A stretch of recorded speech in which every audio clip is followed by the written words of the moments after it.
The Bible contains the mind of God.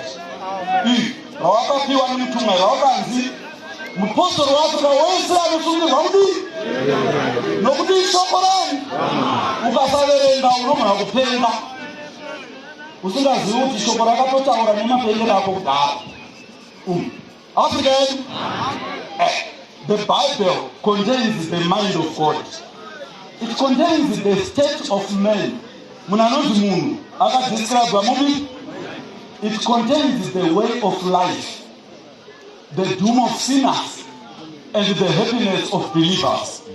Because its doctrines are holy, its precepts are binding, its histories are true, and its decisions are immutable. Read it to be wise, believe it to be safe, and practice it to be holy. It is a river of pleasure and a mine of wealth. It involves the highest responsibility.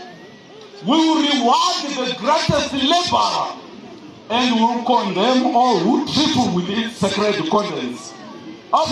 Amen. Bible Sokorani. Amen.